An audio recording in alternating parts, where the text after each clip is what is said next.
I used to be the coordinator of inclusive programming at Step by Step. Step by Step is an inclusive early intervention program in Kahnawake, Mohawk Territory, just over the Mercier Bridge. I am now the clinical consultant there. Yes, I do a lot of work with families, as well as doing a lot of professional development, clinical supervision of the staff, and a lot of trauma-informed teaching, trauma awareness, trauma-informed care and practice, trauma-informed organizations, as well as doing parenting programs for families who come through Step by Step and elsewhere. And I've worked quite nationally with a focus on inclusion of vulnerable people who have been labeled with a disability, with a mental health issue. And so I've worked nationally with community groups and family groups, advocacy groups, and schools and organizations to promote the inclusion of people into schools, work, family life, and to offer their contributions to community. So in a nutshell, that's me. I've been working for a long time. So I've had an association with Kahnawake for over 30 years in a variety of different capacities, 15 years as the coordinator. And then I've been consulting there for the last few years as we kind of work through a succession plan. And I work with a lot of Indigenous communities throughout Canada. So welcome, Nancy. Thank you for taking the time to speak with us today. We have a really interesting workshop planned for you. So we can go ahead and whenever you're ready, start. Share my screen. So, you know, we're talking today about attachment and parenting. And I think maybe there was another title that was at first registered. It's another one of our little, you know, glitches when you're doing all this virtual stuff. But we're talking about finding our way to supporting more vulnerable families, and with an emphasis on understanding attachment and how to support families to build positive attachment relationships with their children, as well as understanding the foundations of attachment as it relates to us as well, for those of us who are working with more vulnerable families and needing to really have a very solid foundation of that, understand the general principles, and to guide our thinking as we select programs for families and implement programs for families. So that's the focus of our content today. That's what I just said. And let's start with, I wanted to start with a bit of a warm up of our brains as we start thinking about attachment. So Catherine, who is our expert tech person here today, Yes, that's not me, is gonna put you into dyad breakout rooms. You'll be in pairs. And this is what I'd like you to do when you get in there is I want you to think about someone who was in your life when you were a child who made a difference for you. Someone who is important to you. It doesn't matter what that relationship was. I want you to think about a person from your life and talk to each other each for a couple of minutes each about this person and the relationship, excuse me, and why they come to mind in answering this question. And then you're going to send a one word to the word cloud that we have set up that represents the feeling that you're left with when you think about this person and your relationship. We good? Yeah, so I'm going to open the breakout rooms and then we'll give you the link to the word cloud when you come back. Okay? Do you want me to I'm going to put them, the questions in the chat. That way, when you go into your rooms, you'll still be able to see them. Okay, so here we go. These are the questions. The breakout rooms are open and you should all be getting a pop-up to head into your room. Thank you, Catherine. You're welcome.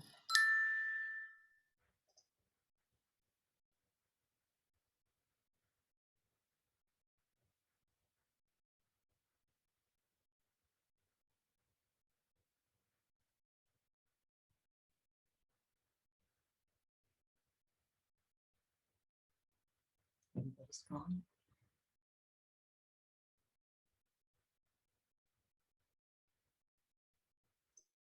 Verdi, are you able to go into a room?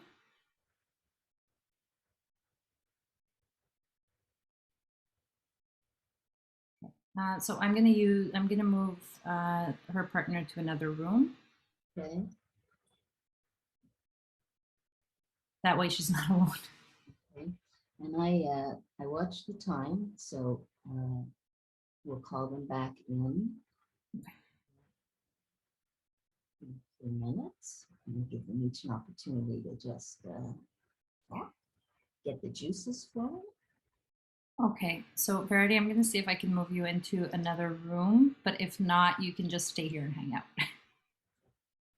You might get another pop-up. Yeah. And you know, you could be thinking about that person even if you're not able to talk to anybody. Oh, there she Oh, is. there we go. Okay.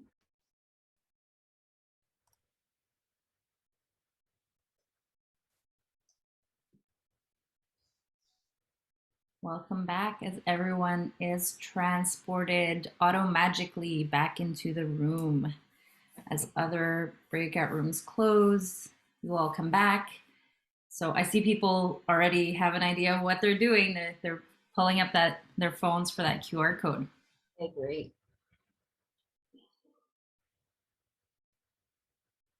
Okay. Right, people are coming back now. So as you all see on the screen, we have a QR code that's going to send you to a Mentimeter. And those of you who don't have a phone that's able to scan QR codes, we're going to pull up the Mentimeter in a second here, and you'll be able to add in the code. I'll also put it in the chat for you. So what we want you to do, we've also included it in the chat, send one word that represents the feeling you are left with when you think of that person and your relationship. Perfect. So as you do that, I'll pull up. Do I need to move to the next one? Not, nope. You're doing it, right? I'll do that, yeah. Okay, perfect.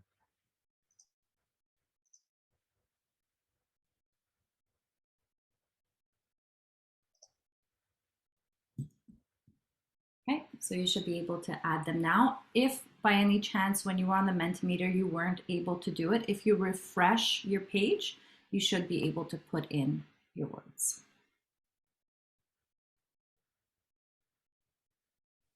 Are we supposed to put in more than the one word? If you want, one word is all you need, but if you want to put in more, feel free. No, there's just space for one word, and then when I submitted that, it asks enter another word, enter another. There's 5. We don't have to do multiple answers though. You do not. Okay.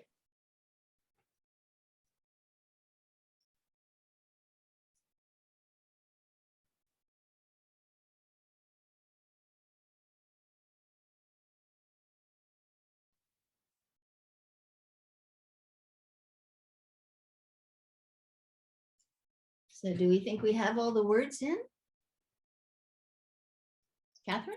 Yeah, I think it seems like it. I think there was one more that came in, but we have some really good words here. Okay. So how do I go back to, you want to go back to me? And the screen, let me open Yep. You can just now share your screen again. Okay. So while I'm doing that, how did it feel? How did you feel to do that? To talk about it? To pick the word? How did it feel to share it?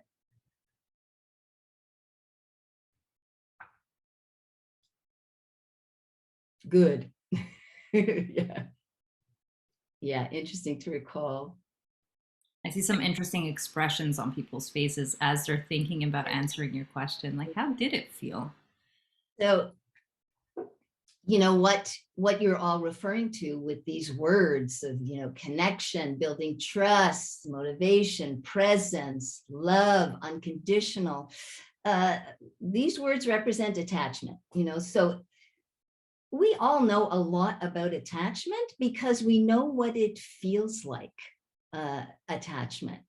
And what's really interesting is that research has demonstrated that just thinking about this person sends that feeling that floods our bodies with oxytocin to the brain. That's the feel-good hormone. Just thinking about the person. It changes our metabolism. And when we think about children, it goes beyond that. It changes their brain structure. That's how powerful a force is attachment.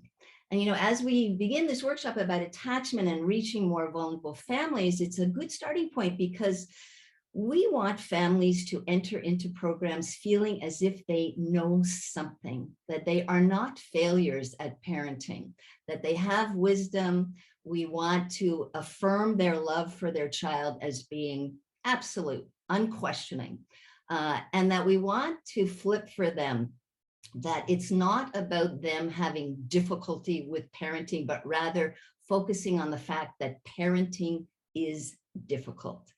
So all of that is an attempt to decrease feelings of vulnerability as we are welcoming and inviting parents into programs that would just naturally, you know, send their vulnerability sky high because it's about their parenting.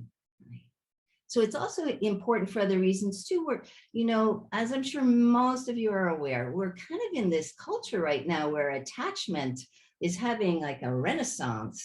There's articles all over the place about attachment, and no matter what kind of newspaper or magazine you're reading, there's now attachment parenting.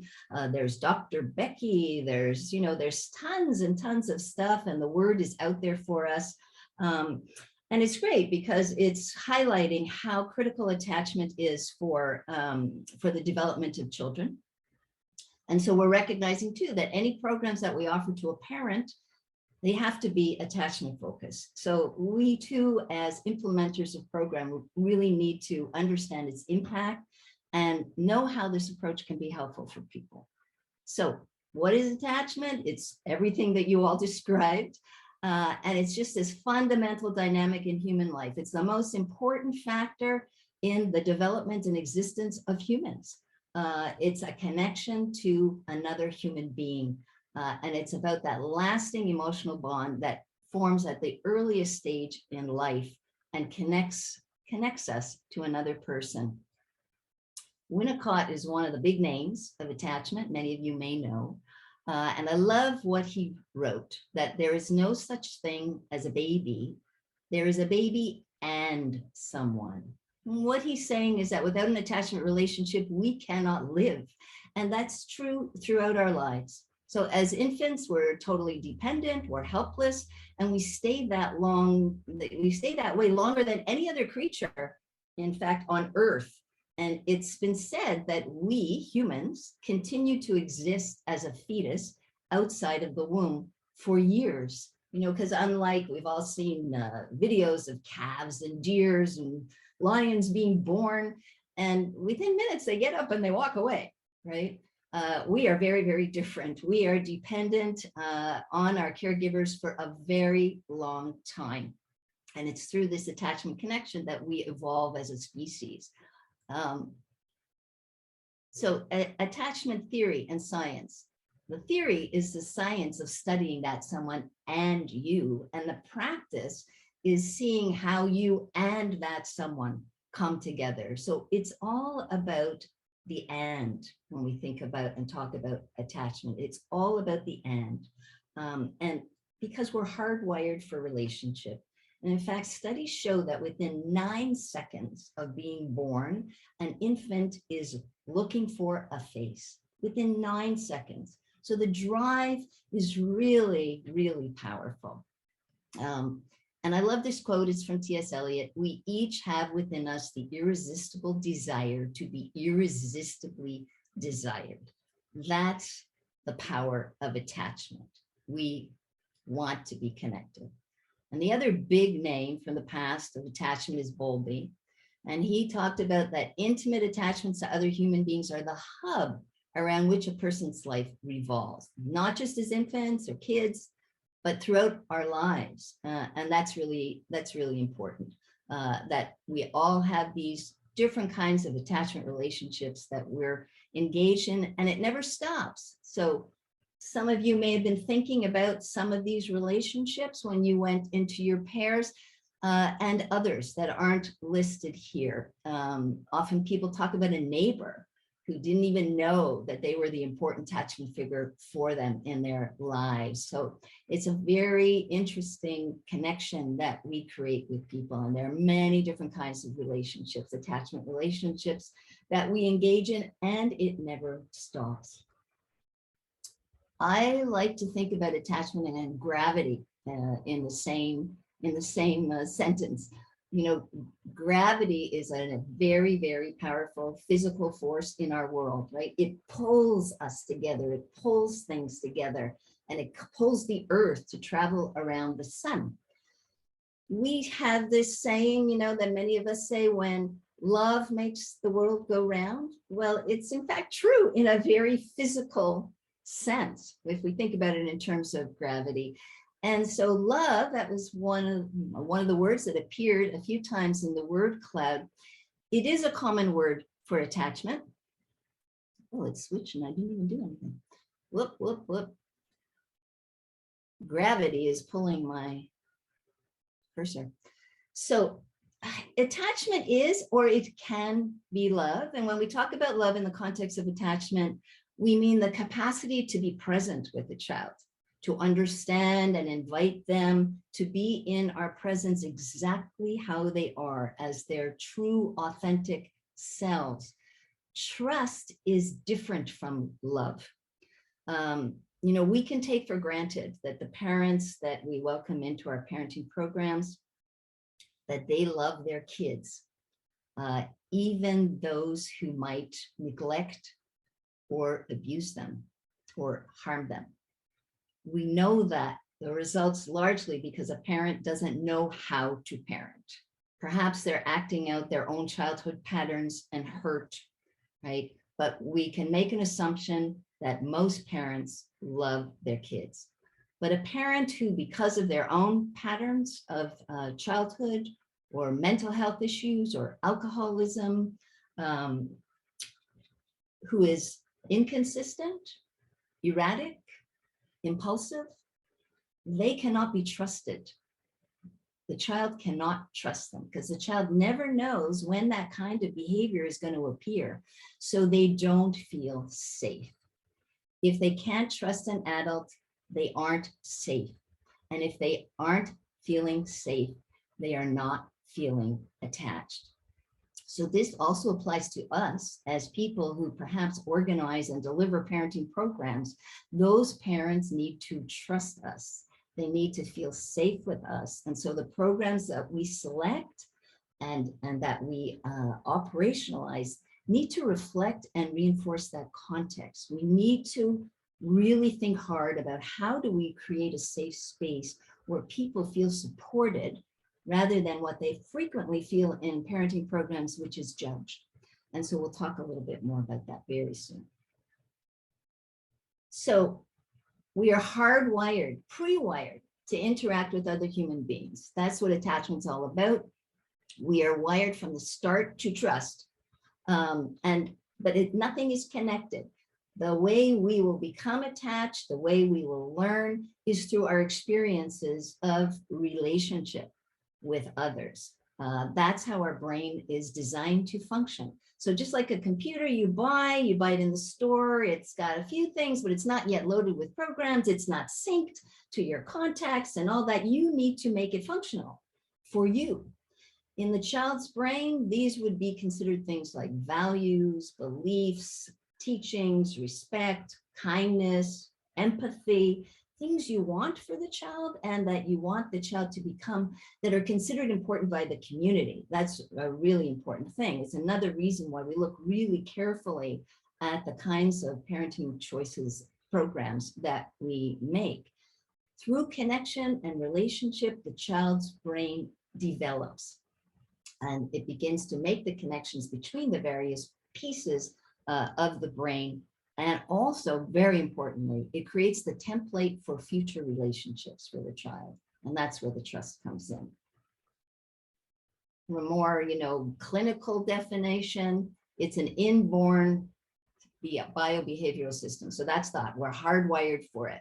You know, there may be differences in how it happens. So for example, children who are neurodiverse, the child on the autism spectrum, for example, they may connect differently or seek it differently, but it's still a very fundamental drive. Operative throughout life, we talked about that. The external goal in infancy. This is the work of the child and the parent, is to balance that need for exploration that a child has, and because that's how they develop and grow, with proximity to the caregiver, which is the secure base. There's the secure base for the child. I'm going to talk a little bit more about what that means. And then the internal goal is that a child has a sense of felt security. So it means that they experience being experienced, you know, that they can then carry that feeling of security within them when the parent is no longer there. So in the beginning, it's the parent who has to provide it through proximity. But the goal over time and through development is that the child carries that felt sense within themselves. There's my cursor. So that the degree that we feel connected, that we are connected, we feel safe. To the degree we are not connected, we feel much less safe. So a few critical concepts that I'm going to cover today about attachment is attunement, the holding environment, and the organization of affect and feelings. So it's an important thing about parenting, but it's also important for those of us who deliver parenting programs. We have to zone in on the same critical concepts as we connect with families. They apply to us as well as to children. So the first one is synchrony, affective attunement and mirroring. We're going to watch something together. This 80 Canadian dollar grout pen deep cleans quickly any get rid bathroom of or this. kitchen tile in seconds. It's I have not yet mastered being able to get rid of that. So watch this. Nancy, we don't see it yet. Oh, So you have to pause your share and select the window that has the YouTube video. so it says, so I have to pause, stop my share? You can pause share, and then when you go to that little share screen icon, you'll be able to select a new window to share. A new share? Yes. Okay. Ah, thank you. Here we go.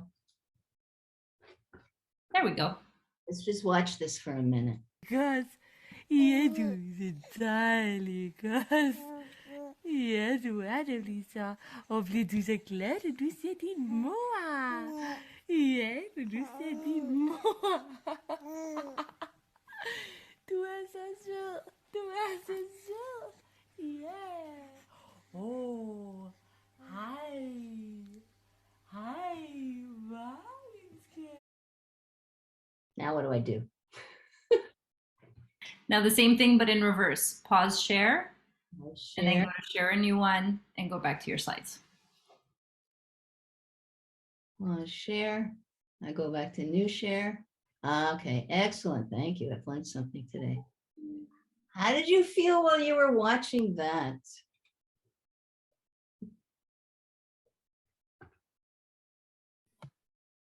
It always feels good to watch a baby. It does indeed. It does.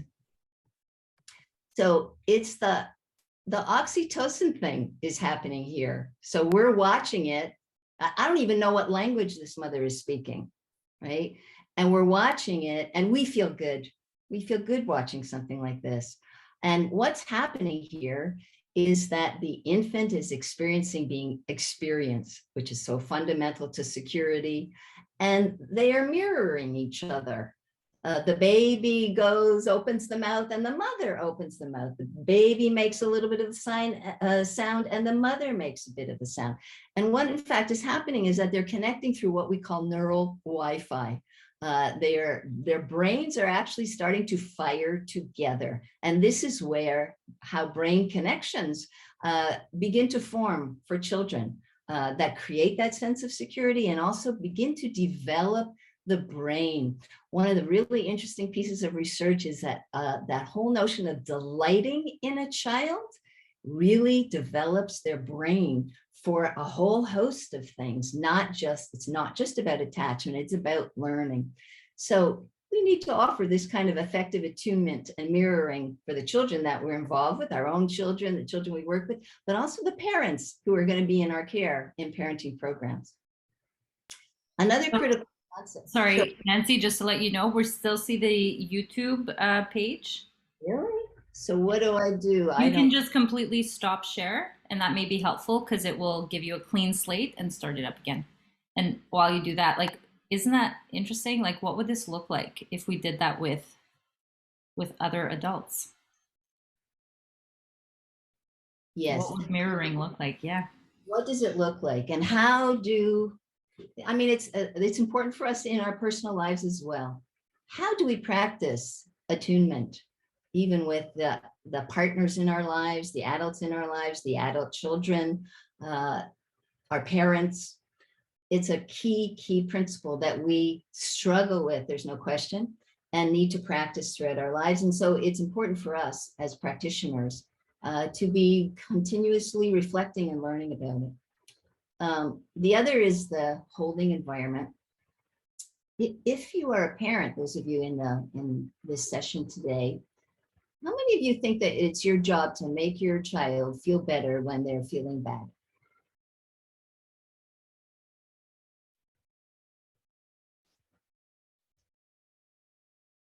Show of hands, something?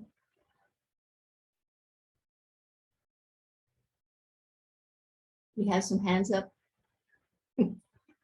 So I want to tell you that you're wrong. And I never said that actually, but you're wrong. The critical attachment concept of the holding environment is the need to create a holding environment for whatever a child is feeling and not to eliminate it, not to suppress it, not to discount it, not to quickly try and move them towards feeling better, which is what we do, right? With the best of intentions. We do it as parents, we do it as early childhood educators. We do it with adults as well, but it's one of the hardest things. So we want to understand the holding environment is being with a child in their distress, in their feelings. So at the heart of developing a secure attachment is that the child has this knowledge that their caregiver will be emotionally available to be with them during their times of need. And that there will be an adult there who will help them get out of this feeling bad. That's the organize my feelings part of attachment. Help me get out of this, but also wait with me here until things change. Don't leave me alone. That's really key to helping to develop the secure attachment. With these core emotions, these are the core emotions that children experience from a very, very early age, and we continue to experience them as we grow. Anger, curiosity, shame, joy, sadness, fear. We need to be with children with all of these emotions. But in fact, we are good at some, we're not as good as others, and so much of that really depends on our own history of being parented. The opposite of being with is being without. It's feeling alone without anybody there to help the child with these feelings, which are too big for them to sort out on their own. Developmentally impossible. And this is, again, an important teaching that as early childhood educators, we need to remind ourselves, and something that we really spend a lot of time sharing with parents about understanding from a developmental point of view. Young children cannot be without, that we are the ones who support them through organizing their feelings. Because being without is at the heart of insecure attachment. So it's about them feeling like, if I'm having a difficult time, or even more importantly, if my behavior is difficult, there will be nobody there for me. And the extreme of that, you know, when we look at being without these feelings, so they're outside of our capacity to support a child, If, let's say, if I come from a family where my parents were very uncomfortable with anger. So I did come from a family where my parents were very uncomfortable with anger. So anger was not a feeling that we were allowed to express, but right, you all know kids get angry over lots of things, you know, over somebody took my toy, or I don't want to change this activity right now, or I don't want to go get dressed and go see grandma right now, right? Kids get angry. It's a normal emotion. But if your parent is not somebody who grew up in a context where anger was okay, if anger makes them uncomfortable, if they don't know what to do with anger, then the message you will receive is anger is not a good thing to feel. So you must stop feeling it, right? Where does it go? Right? It goes somewhere. We carry it somewhere. But that leads to an insecurity within us because we want to be connected. We want to stay connected to people who are really important to us. And if we know that they are uncomfortable with our anger, we will not share it. We will claim not to experience it. And we do that throughout our lives, even as adults. At the very early stages of the pandemic, my partner had to have open heart surgery. We had a Zoom with the children, and his daughter, who lives far away, was expressing all her anxiety and fears. And my partner said, look, there's nothing to worry about. And he started to list in a very rational way. The doctors are good and this, and they do, this is no big deal. And they do 100 of these, you know, in a week and blah, blah, blah. And nothing to worry about. And I'm like, excuse me? There's tons of things to worry about, right? But we want to help our children feel better. And in doing that, we tend to stop them in expressing their fears. That's being without. And so part of parenting programs that are the most successful are those that help parents understand that they might be uncomfortable with certain feelings.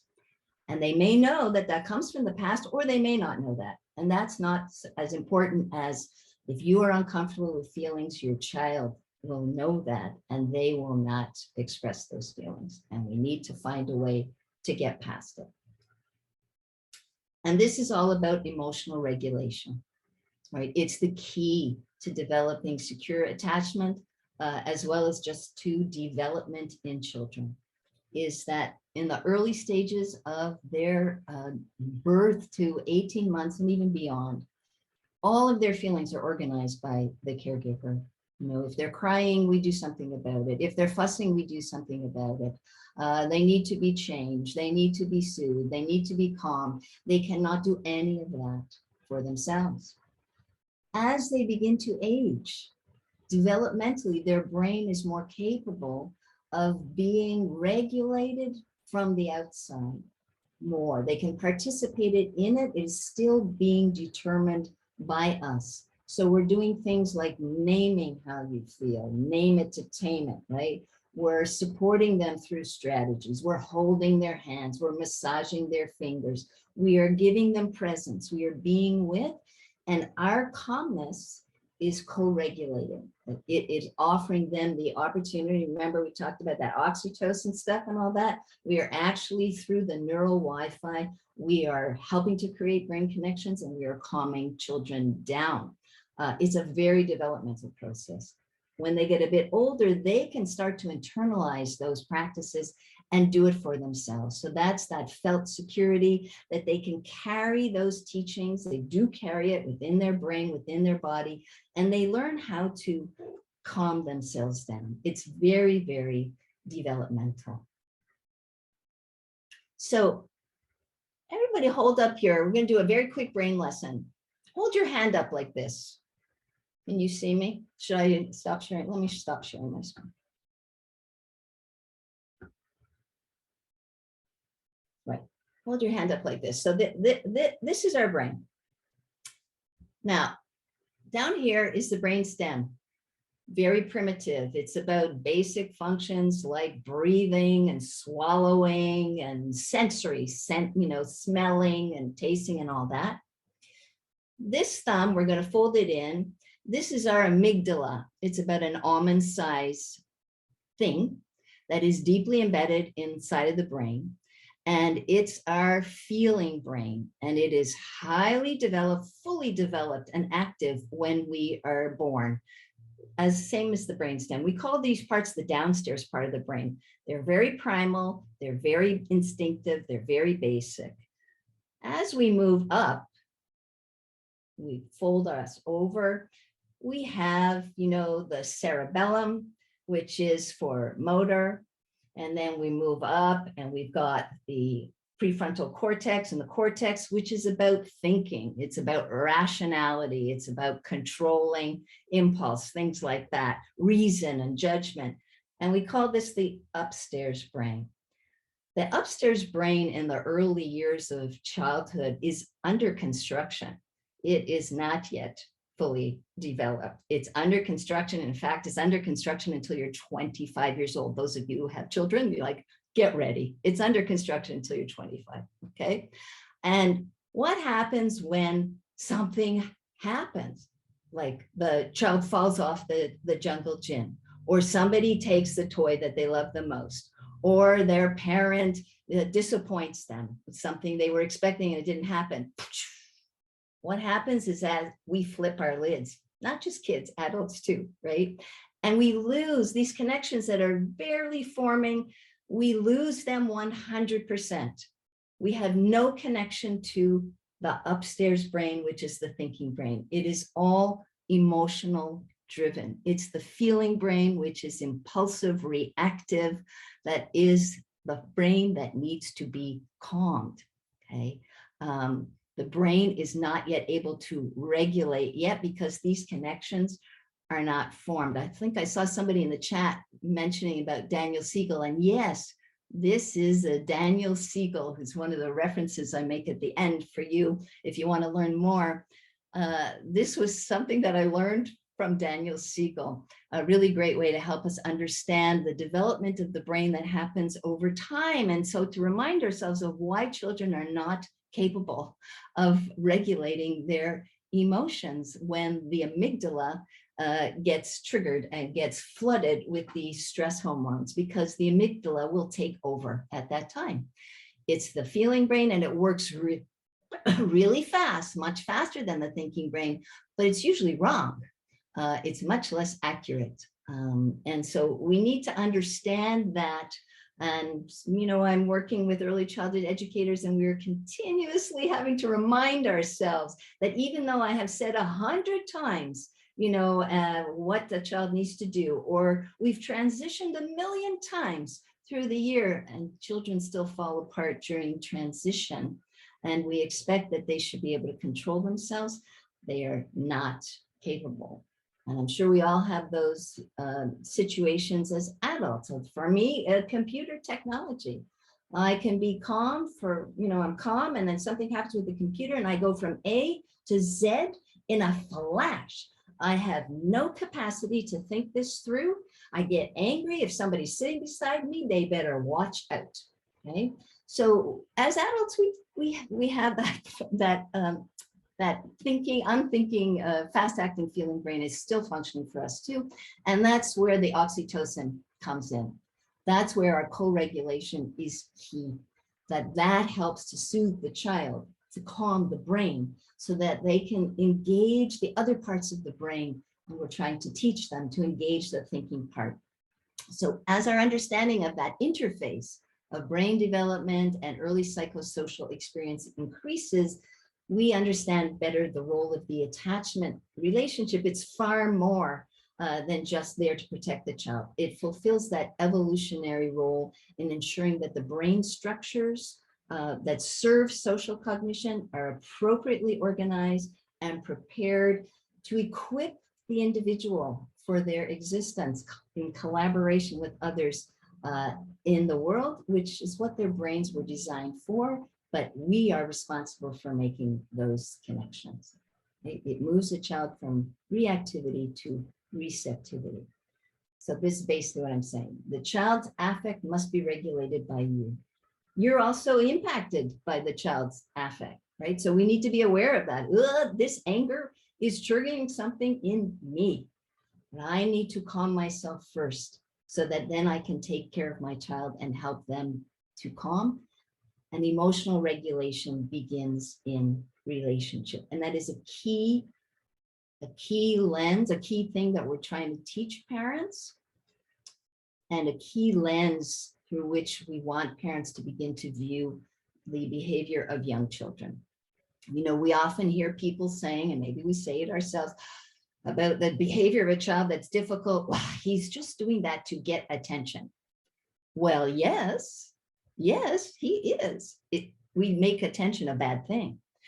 So what I like to do is say, it's not about attention, it's about connection. And connection is a good thing. So a child is showing us with their behavior that they want or need connection, or they need organization of their feelings. And that's a good thing.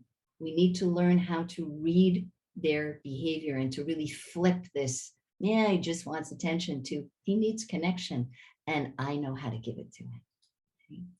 And so that's about the mirror neurons, our hardwiring that we communicate through neural Wi-Fi, like what we saw with that parent video, that we can calm the child and we can help to create those connections for them if we are regulated ourselves. If we are not, we're not going to do it.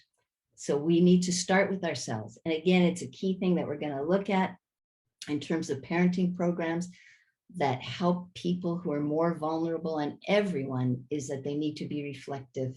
We need to start with ourselves and understanding what's happening within us before we can really help our child. So two primary roles of the attachment figure that are really important to help parents understand is that they are the secure base.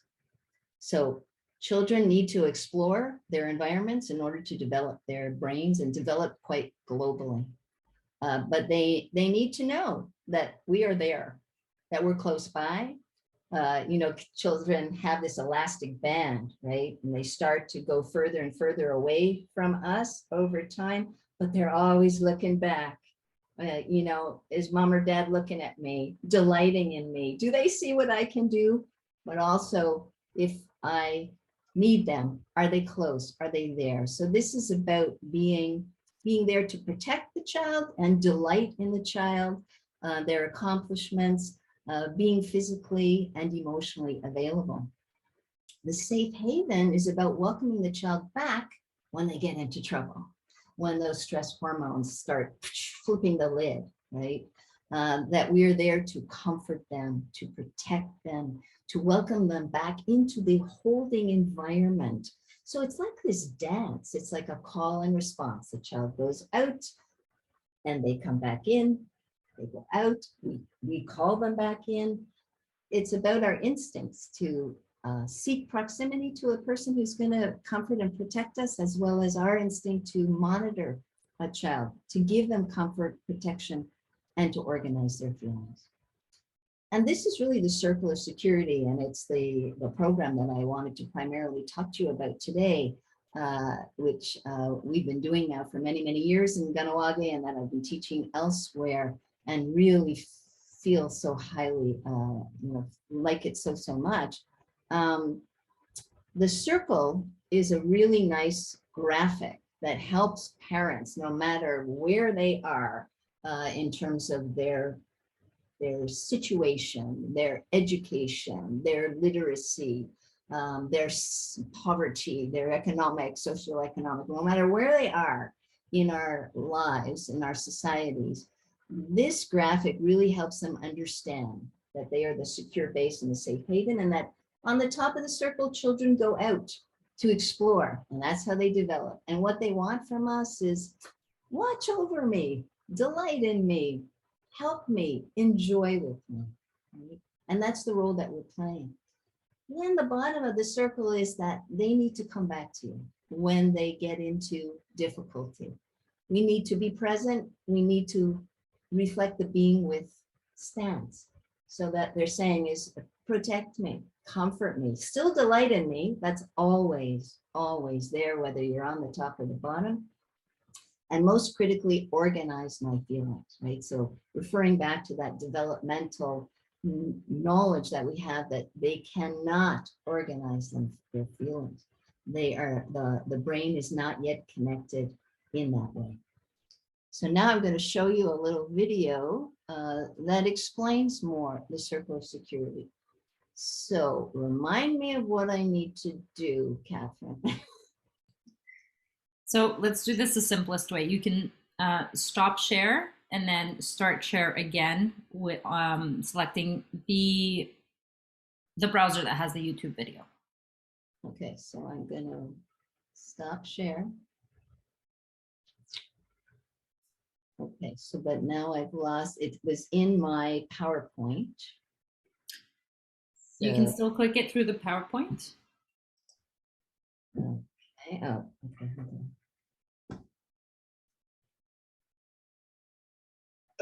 Can people see?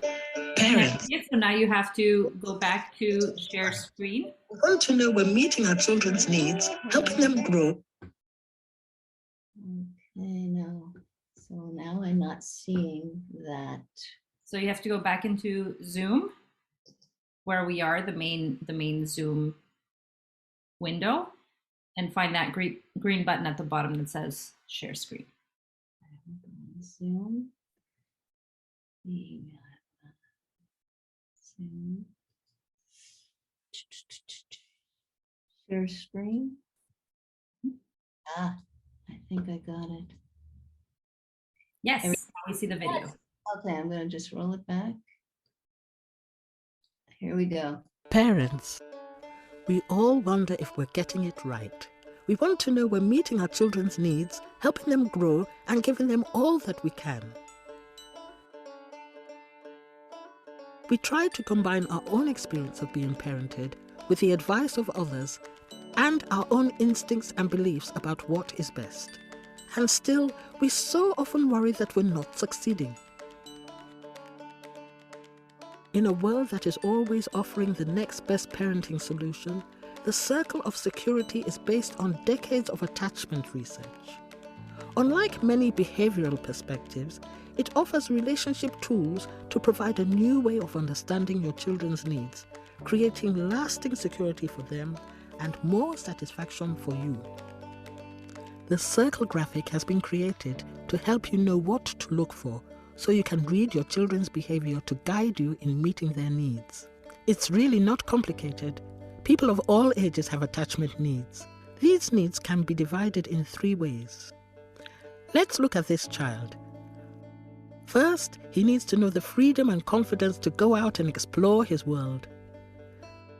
Second, he needs to feel assured that whenever he's ready, he can come back for comfort and protection. Third, he needs his caregiver to be in charge in a kind way. 3 basic needs that can be thought of as going out on the circle, coming in on the circle, and hands on the circle. Let's have a look in more detail. Feeling safe and supported, our children want to discover their world. When going out, they need to know that their exploration is encouraged, that we're right there watching over them, delighting in them, offering help when needed, and ready to enjoy their new adventures with them. And when they're coming in, they need us to refill their emotional cup. This means organizing their emotions and letting them know we are delighted to welcome them back, protect, comfort, and understand them. The key for us as parents is to remain strong and kind while knowing when to encourage their going out into the world and how to be available to welcome them back to us. It's crucial that we learn to identify our children's needs like this, because misreading them, or worse, missing them altogether, can cause pain and frustration. We all know how uncomfortable it can be to be held too close when we want to be out exploring, or kept at a distance when we need emotional support, or simply to be without someone who is bigger, stronger, wiser and kind, who we can trust to understand what we need when we're feeling lost, confused, or out of control. When a child misbehaves, the cause is often rooted in how safe and secure they're feeling. So it's not surprising that they behave well when a parent learns to tune into their child's needs on the circle in this way. And because our needs on the circle never disappear, learning to read cues can help you better understand and meet the needs of people of all ages, including your own. So that's all there is to it. Just know that at any given moment, your child is somewhere on the circle asking you to meet a need. Support my going out. Welcome my coming in. Be the hands that keep me safe by staying in charge and committed to helping me feel connected. And please remember this, there's no such thing as perfect parenting. At Circle of Security, we've come to realize that good enough is, well, good enough. All of us are going to miss needs on the circle time and again. Welcome to the club. But if we meet our children's needs enough of the time, the results will be happier, healthier, more secure children, and parents too. So I'm going to stop share, correct? That's right. Stop I have to share. say, Nancy, I think my favorite part of that video is how it really just, it's one line, but it's really, it's not just about children. Like, this helps you with your own relationship with yourself and with other people. And that is so important in the work that's being done by the people in this room. You know, some of them have that direct link with parents and children. Others are going out to find the programs and the partners that they can then bring into a school. So having this understanding, you know, it helps with the programming, but it also helps our own relationships. And it's just Absolutely, you've hit the nail on the head. And as will, let me share my other screen now. I'm gonna very quickly tell you about our step-by-step story, but then we're going to unpack a bit together as to why this is a good program and how it relates to us very broadly in our lives. And really what the Circle of Security is trying to do is to help parents and ourselves in our relationships understand this path that we want secure attachment, whether it's with a child or with an adult. And we need to have a relationship with someone to talk about it, what I'm thinking, feeling, and doing. Okay, and that's what I understand. That's very much the role that you all are playing, is connecting with families and families who may be in vulnerable circumstances for a lot of different reasons. And we need a map. We need to figure out, well, how do we do this? I need a map that I can rely upon to understand what my child's needs are. But I also need to stand back and look at myself. What's going on with me? Have a tune in, develop a better awareness of myself and my exchange with a child. And that's all that leads to secure attachment. It is a wonderful path. Before I tell you quickly about Step-by-Step's journey, to kind of develop our better understanding of how to support families and families who are feeling more vulnerable, let's just take a quick stretch. I've been blah, blah, blind. You're going to get to do more in a few minutes. For those of you who are comfortable to stand up, check first that you're wearing bottoms, pants, whatever. But if you want to stay in your chair, just put your hands behind your back, at the back of your neck, and open them. Open your arms to open up your chest. And let's take 3 deep breaths with your letting your arms fall back. Take a deep breath in. Let it out.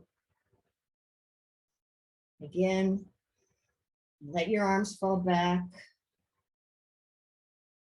Let it out. One more. Let it out. This is a really easy and effective stretch and breath exercise. An important thing I want to share with you, and as we're talking about regulation and all that, is we often are trying to teach kids deep breathing, but we're often doing it ourselves. It's important to know that we need 60 to 90 seconds of deep breathing in order to have a 60% reduction in the anxiety and the stress in our bodies, that there's an actual metaphysical response to 60 to 90 seconds of deep breathing that reduces any anxiety or distress in our bodies 60%, which is pretty good. So step-by-step journey, you know, we've been doing parenting programs for a really long time, but we felt like we had hit a wall, just not a lot of participation, or we just could feel like not an eager participation in them. Some people were mandated to be there by the Department of Youth Protection.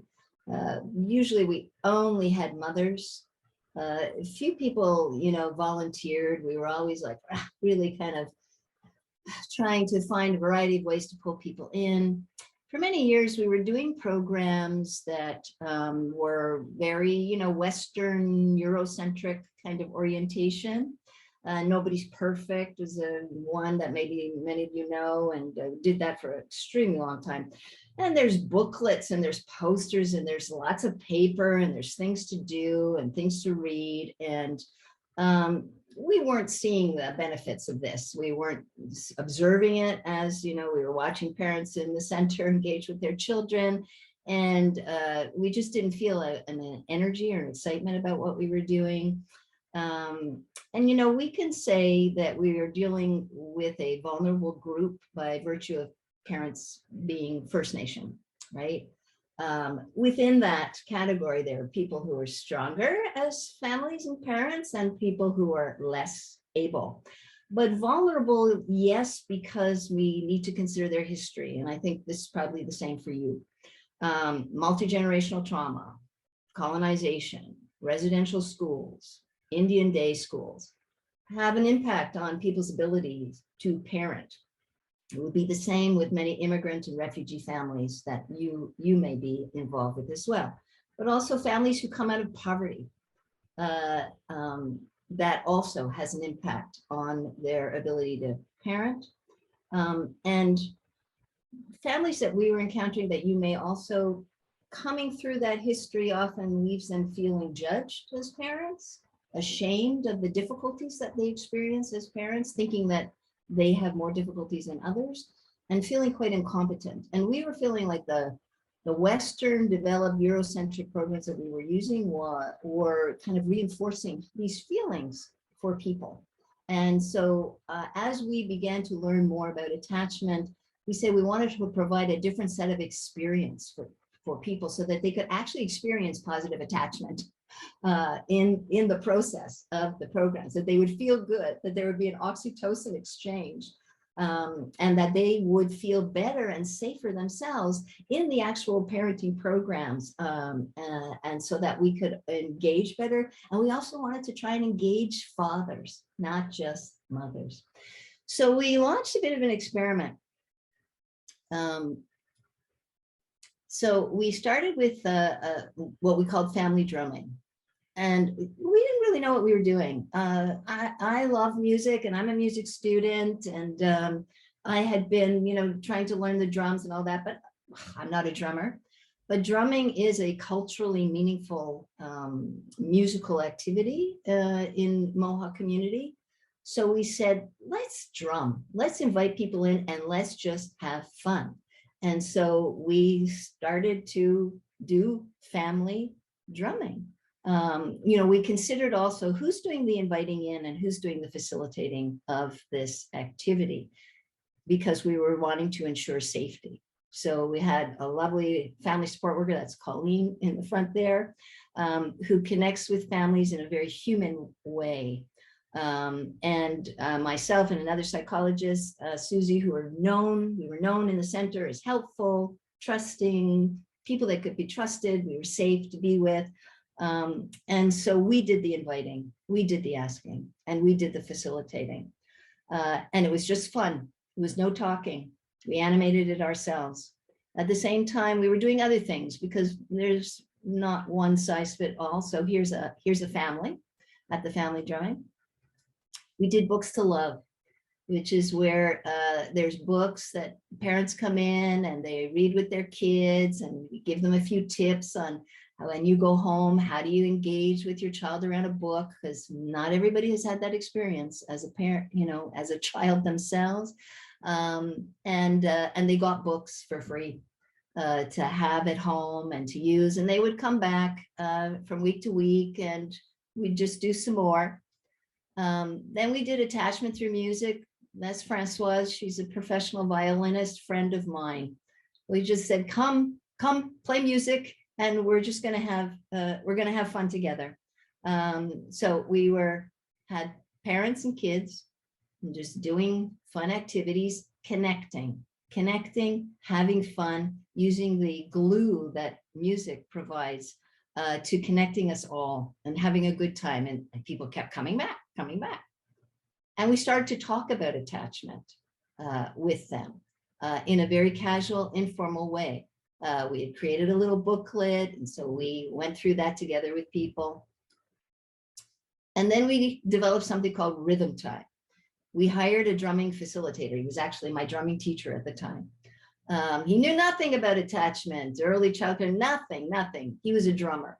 But we told them what we wanted. We wanted to bump it up now. We wanted to do activities that brought parents and children together with that call and response kind of thing, using each other's bodies to do rhythms. People were coming up to the front and leading the beat. And I don't know if you can see the picture. Do you see who those people are in the background? They're men. They're men. We got lots of men joining this group because it was drumming. It was an activity that was culturally meaningful. It was fun. It was drumming. And we started to animate discussions about attachment and relationships with them. We would send the kids back. We were in the center. We'd send the kids back to their classrooms, and we would talk about what happened in the session from an attachment point of view. During the session, we were also taking pictures. So it was really interesting because parents would say, oh, Johnny, he really didn't get into it. He didn't like it. He didn't follow what I was doing.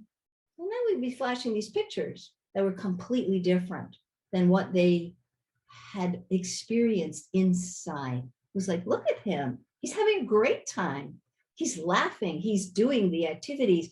It was building people's awareness about what they were doing that was really different from what they were feeling, and that they weren't noticing. They weren't tuning in to what their children were doing and how they were feeling. And it was revelatory for them. But even with that, I wanted to tell you a story that we had invited some families in that we were working with, and it was also an open invitation. People were having a great time. And one day I looked at my office window and I saw that a large group, and that we had large groups, which is really interesting because we had never had that before. And there was a smaller subgroup of parents. I saw outside my window that after the program was over and the kids went back and we had done our talking, and they were hanging out in the parking lot talking. And I thought, this is great. They're making connections, they're continuing to share about it. And I was just so happy. But then they came back next week and everybody was angry. And they said, well, we were talking, and it became apparent to us that the only reason we're in this program is that all of us have either been involved or are currently involved in the Department of Youth Protection. This was not true, okay?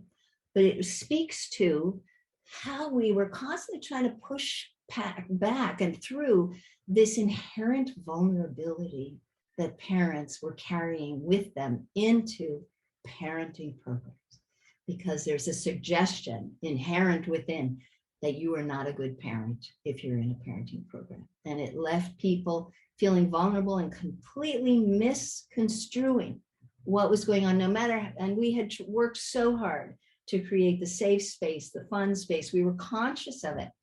And even with that, this is what happened. So it was really an important moment for us of really internalizing how vulnerable these things leave parents feeling, and that we had to continue to work really hard to push back against it. And we did more kind of helping people transition their kids out of the program because it was really hard for the child to leave at the end of having this much fun. So we actually did like in vivo coaching. Okay, so here's how you're going to support your child's separation. So then we introduced the circle of security. So we built this up really slowly. And we were trained, we did a lot of study, and we started to animate this program for people. And then we adapted it to make it more even culturally looking like something that would come from this First Nation community. And these are the key elements that we reflected on ourselves as we decided to invest in this, and we took a really deep dive in it, and we've been working on it now for 10 years. That I wanted to share with you. As Catherine explained to me, you are the experts in developing relationships, and your role is to help bring these programs to school. And so finding what will meet the needs of families as you gain the broad perspective of linking school to family is key. And so I wanted to share some of the learnings and why we chose this program and why I think these are just kind of key elements of any kind of thinking and choice that you will make. I don't work for Circle of Security. So, this is about as you approach the consideration of how to welcome parents in a safe way. What was really important is that it's a reflective program rather than prescriptive. So that it doesn't say to the parent, okay, if your child does A, then you do B, and what will result is C, and everything will work out okay. Because those have been the programs that parents had been exposed to in the past. And if they did not succeed in arriving at the C, they felt like a failure. They felt badly. If they weren't doing what the program said they should do, or if it wasn't working, they felt very badly. And they felt like failures. Reflective also in the sense of, as I mentioned before, we recognized that we needed to help people think about themselves and their own histories of being parented. In a First Nation community in particular, for people to understand why attachment might be difficult for them.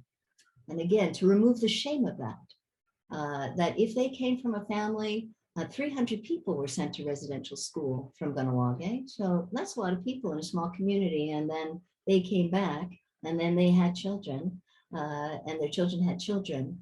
And if you were separated from your parents and you never had the benefit of this attachment relationship and the security of that, how are you going to know how to pass it on? So it was really important to help people reflect on their own experiences that might be impacting their difficulty in attaching, and not to, again, be ashamed of it or to feel a failure.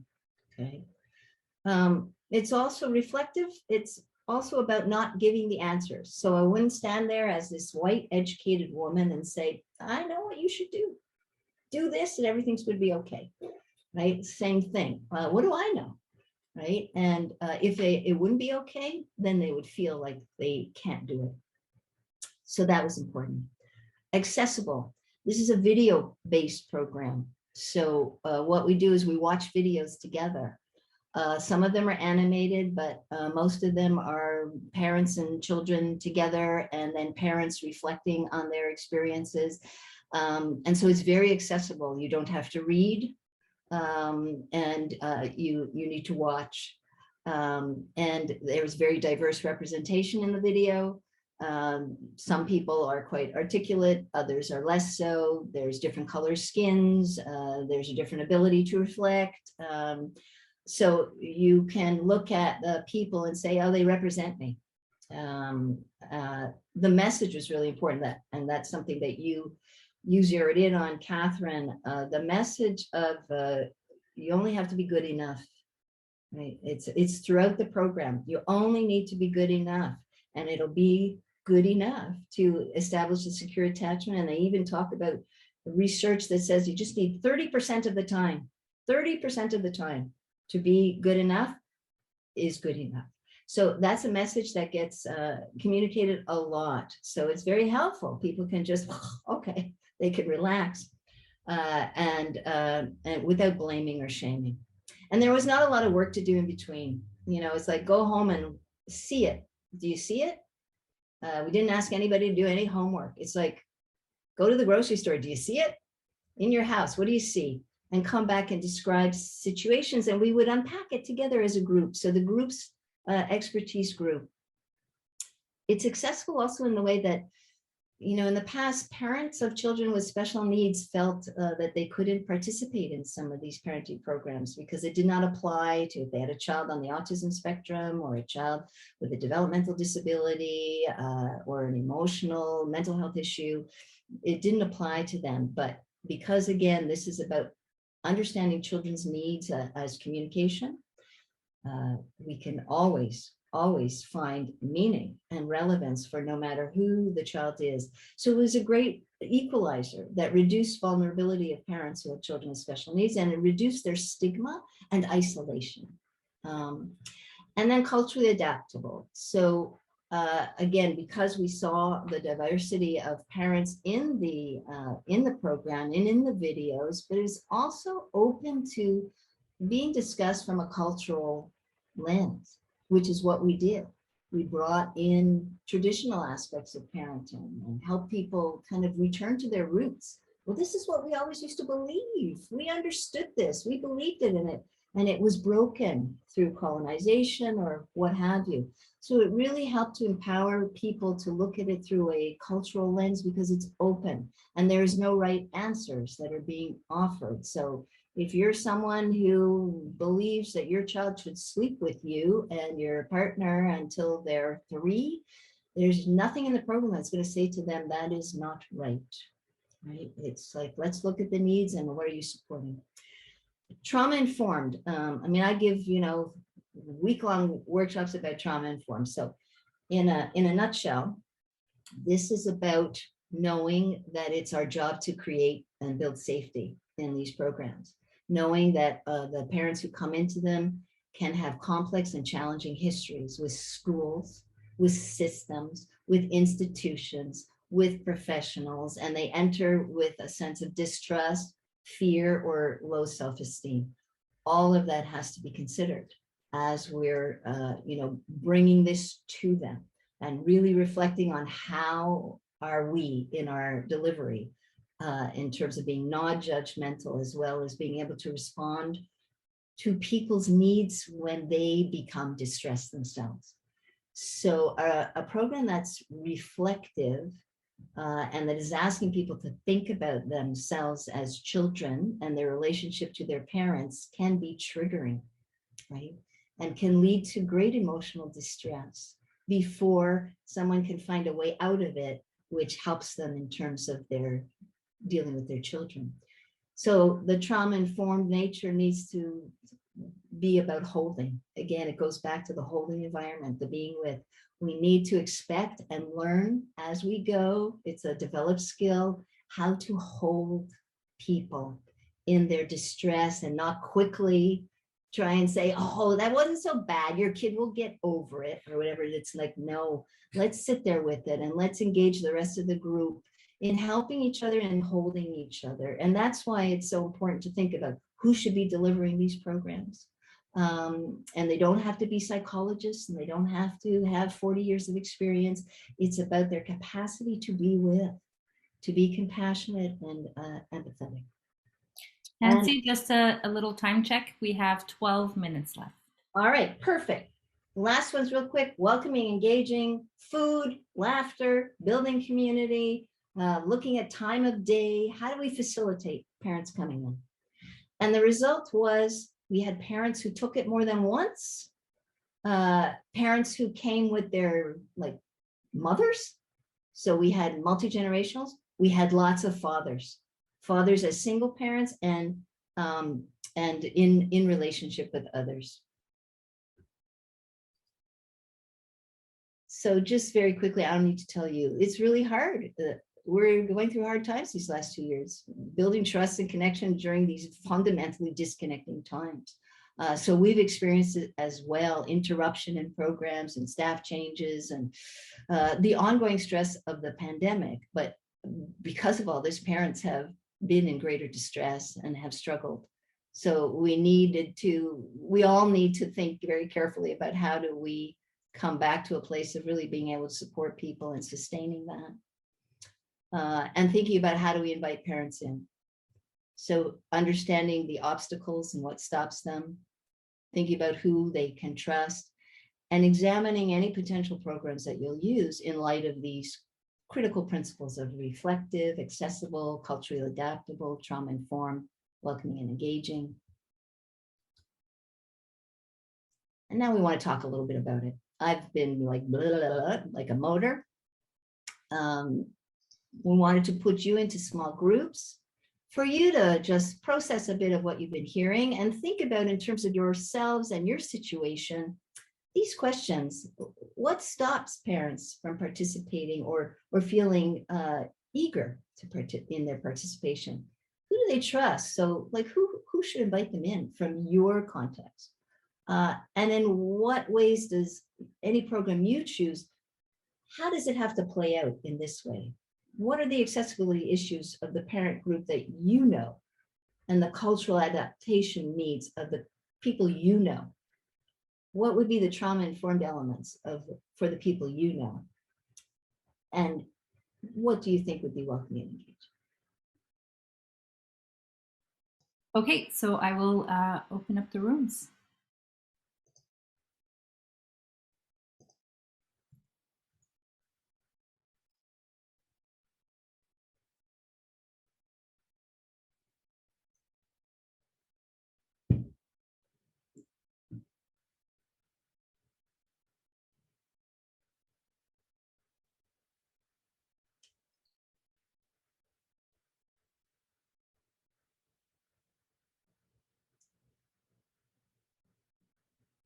So everybody's in. Yes, so I see a couple of people are still, okay, they're going in. I always feel bad if someone's left in a room by themselves. Hi, everyone. So I know I didn't give you a lot of time for this very important discussion, and I apologize for that. But I think really what we wanted was to just create a bit of an outline of key principles that you could take back to your teams and use as a guide for you to have deeper discussions with the people with whom you work and to just help you as you're thinking about this. As you go. I think that the participants are not there yet. I Well, ejected myself. They have 3 seconds. There's some that wait until they're forcefully pulled from their rooms. And here we go. Everybody should be in the room now. Back. So should I repeat my apology? Yes. Just repeat my apology that I know I didn't give you a lot of time to do this. And in general, we didn't have a lot of time to cover some really important topics. So, really what I wanted was to give you a bit of a guide for bringing back to your teams for a deeper, longer discussion with the teams with whom you work, and for your own consideration on your own and as you go and research and think about things and read about things. Just some, hopefully some lessons that have been learned from our experience, as well as our deep dive into the literature and the research that could be helpful to you. And if anybody has a question or a comment in the 5 minutes that we have left, I am happy to address it, but I also wanted to, hold on. The last page here is some resources. And I'm one of them, so you can feel free to, if you don't get to ask your question now, and you have a burning question, feel free to contact me. So I'll leave it to you, Catherine. Like, do people have questions? So there's one question specific to program. Melanie wants to know if you're familiar with a program called The Incredible Years. Yes. Yes. Is there a follow-up question? Yeah. So I guess your thoughts on it would be the follow-up. It's a valuable program. You know what? There are a lot of good programs out there, and I think each of them I think it's important to examine them in light of the key principles being outlined, but also thinking about it in terms of a fit for your environment and for the the people that you know, as well as the yourself as and perhaps somebody else who's going to implement this. Circle of security really worked for us, but we are aware that there are others that are equally good and have beneficial outcomes. So, I would encourage you to look at things and see what you think would fit for you, but definitely the attachment focus has to be it. Has to be it. That much we have really learned through the research and the study. Must be. Great, thank you. And I guess seeing as there's no other questions in the chat, I'm going to ask you one, Nancy. How has working with attachment theory changed you personally? How has it affected your personal relationships or your relationships with your colleagues? That's a good question. Enormously. I've become much more aware, not necessarily capable, but much more aware of the patterns of behavior that I go to, of my reactions to certain expressions of emotion. I see it very clearly in others. So it has certainly sharpened my awareness and has helped me move forward. I do believe it has led me to be a better communicator and a better collaborator in my personal life, no question. And I struggle to be with different family members in their distress, and I'm well aware of that I'm one of those people who wants to quickly say, I know what to do and I have the answer. And so I'm constantly pulling back, and I'm very grateful that I have received that awareness of that the being with presence is not about resolving people's problems. Amazing. Thank you so much. I love the way that this presentation kind of comes at the tail end of this 3-day conference. We were looking at mental health, and we were looking at equity, diversity, inclusion, belonging through the lens of poverty and our communities. And today we were looking at communication, and all of this really is supported by and enhanced by our understanding of attachment. And so I encourage you all to have a look at those resources, to do a bit of research and think about it in the context of your work and even in the context of your personal life.